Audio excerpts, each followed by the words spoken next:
Vachanavayal daily light September 16. രക്തസാക്ഷിയായ വിശുദ്ധ കൊർണേലിയൂസ് പാപ്പ. 250 ജനുവരി 20 വിശുദ്ധ ഫേബിയന്റെ രക്തസാക്ഷിത്വത്തിനു ശേഷം 16 മാസത്തേക്ക് മാർപ്പാപ്പമാരാരും ഉണ്ടായിരുന്നില്ല.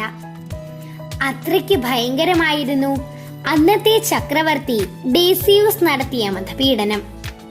ഒരു റോമൻ വൈദികനായിരുന്ന കൊർണേലിയൂസിനെ വമ്പിച്ച ഭൂരിപക്ഷത്തോടെയാണ് മാർപ്പാപ്പയായി തിരഞ്ഞെടുത്തതെന്ന് അദ്ദേഹത്തിന്റെ സമകാലികനായ വിശുദ്ധ സിപ്രിയൻ സാക്ഷ്യപ്പെടുത്തിയിരിക്കുന്നു. അക്കാലത്ത് ഒരു വലിയ തർക്കമുണ്ടായി. വിഗ്രഹങ്ങളെ ധൂപിച്ചവരായാലും വിഗ്രഹങ്ങളെ ധൂപിച്ചുവെന്ന് സർട്ടിഫിക്കറ്റ് വാങ്ങിയവരായാലും അവരെ തിരിച്ചെടുത്തുകൂടെന്ന് നൊവേഷ്യൻ വാദിച്ചു. ഈ ആഫ്രിക്കൻ താമസിയാതെ ഒരു എതിർപ്പാപ്പയായി പ്രത്യക്ഷപ്പെട്ടു.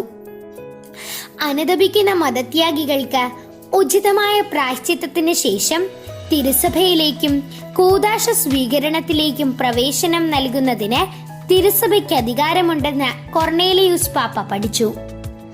കൊർണേലിയൂസ് മാർപ്പാപ്പ റോമയിൽ 60 മെത്രാന്മാരെ വിളിച്ചു വരുത്തി ഒരു സുനഹദോസ് നടത്തി. നൊവേഷ്യനും സന്നിഹിതനായിരുന്നു. സുനഹദോസ് നൊവേഷ്യനെ മഹറോൺ ചൊല്ലി. എങ്കിലും നൊവേഷ്യൻ മനസ്തപിച്ചില്ല.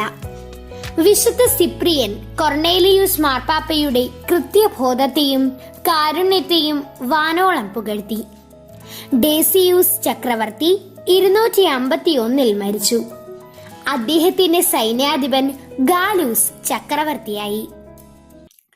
ഉടനെ ഒരു വസന്ത പടർന്നു പിടിച്ചതിനാൽ ക്രിസ്ത്യാനികളെ ബലി ചെയ്ത് ദേവന്മാരെ പ്രസാദിപ്പിക്കണമെന്ന് ഗാലൂസ് നിശ്ചയിച്ചു.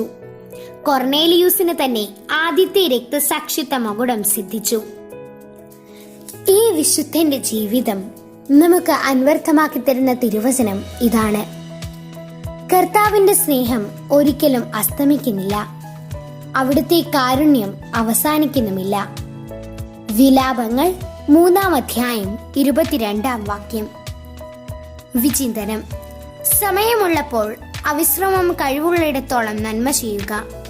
കർത്താവേ, അങ്ങയുടെ മുള്ളുകളാണ് എന്റെ റോസാപ്പൂക്കൾ, അങ്ങയുടെ സഹനങ്ങളാണ് എന്റെ പറുദീസ. നമുക്ക് പ്രാർത്ഥിക്കാം. എല്ലാ കാര്യങ്ങളിലും വളരെ കൃത്യബോധത്തോടെയും കാരുണ്യത്തോടെയും ചെയ്ത വിശുദ്ധ കൊർണേലിയൂസ് പാപ്പായെ ഞങ്ങൾ ചെയ്യുന്ന ഓരോ പ്രവൃത്തികളും കൃത്യതയോടെ ചെയ്യുന്നതിനും മറ്റുള്ളവരോട് കരുണ കാട്ടുന്നതിനുമുള്ള കൃപയ്ക്കായി ഞങ്ങൾക്ക് വേണ്ടി പ്രാർത്ഥിക്കണമേ. ആമേൻ.